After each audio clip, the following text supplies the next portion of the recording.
one of the hottest cameras out there still, the Fuji X100 Mark VI. It has film simulations, it has a nice retro look to it, it is lightweight, easy to handle, and most importantly, it performs really well.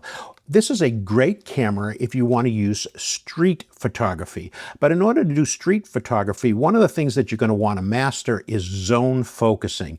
And I'd like to spend some time today talking to you about the steps necessary in order for you to set up zone focusing on your Fuji X100 Mark VI. And I'm going to give you one bonus tip at the end to allow you again to have better spot focus when you're doing street photography. Welcome, I'm Mark. Thanks for watching Mark Exploring New Stuff. Let's go to the overhead, and I want to walk you through the settings that you'll need to do in order to set up your Fuji X100 Mark VI and street photography. On the side of your Fuji X100, there's a lever. Take that lever and switch it to M. Now, let's switch over to the overhead camera. When you go into the menu, I want you to select the wrench over on the left here. And once you're on the wrench screen, I want you to go to Screen Setup. Then, from Screen Setup, you're going to select Display Custom Settings. You'll have a choice between OVF or EVF/LCD. I want you to choose EVF LCD. And now go down until you see MF Distance Indicator. Make sure that's checked. Go back to the wrench. And from the wrench, I want you to now go Screen Setup. The top item here, you see Focus Scale Units. You have a choice between feet and meters. Now, I'm US based, and so I'm hung up on still using feet, but if you feel more comfortable with meters, select meters.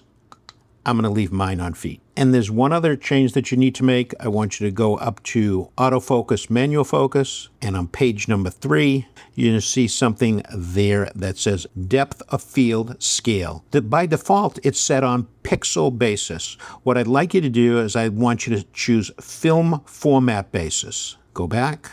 You can come out of the menu. Now, when you go back to your main screen, you're going to notice a different scale down the bottom that's been added to you. You see this manual focus scale that's listed in there.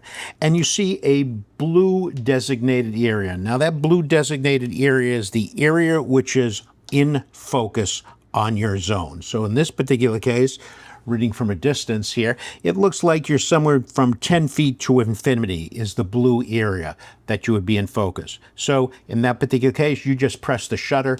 Anything in that footage area is going to be in focus. But you should be aware of the fact that you can change that blue area by adjusting your focus. So on the front of the camera, if I rotate the focus, you'll notice that it is shifting down and changing the blue area. Again, the blue area designates the zone that would be in focus when you take a picture. So in this particular case, it looks like it's somewhere around 6 to 15 feet.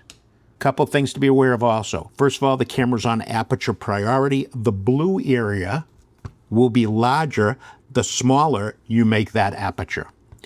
So there is the blue area that you see when the aperture is set at 16. If I make the aperture bigger to 5.6, you see that the blue area gets smaller. And then you'll see if I take the blue area all the way down to 2.8 on an aperture, the blue area is even smaller and more difficult. The larger your f-stop, the bigger the focus zone that you're going to have. And again, be mindful that you can shift that focus zone by simply rotating your manual focus dial. Now, I did mention to you I'd give you one more bonus tip. I want you to go to the camera icon, and I want you to go to the third page. You see something called ISO Auto Settings. If you click on that, you see you have 3 different choices. You have Auto 1, Auto 2, and Auto 3. This gives you the opportunity to pre-designate some settings that you want to use under different circumstances. I have Auto 3 set up for the constraints that I want to use when I'm doing street photography. If you click on that, the top number shows the minimum ISO that I'd like the camera to use if possible. The maximum, I've set at the max of the camera, 12,800, and minimum shutter speed is what I have set. So I have told the camera that I'd like a minimum shutter speed of 1/125. That is basically makes it easier for me to just handhold the camera and to snap it while walking around. What you need to be aware of is the camera will, in this particular case, do everything it can to maintain that 1/125th second shutter speed. And if you want a higher shutter speed, you simply select it and that'll be the minimum.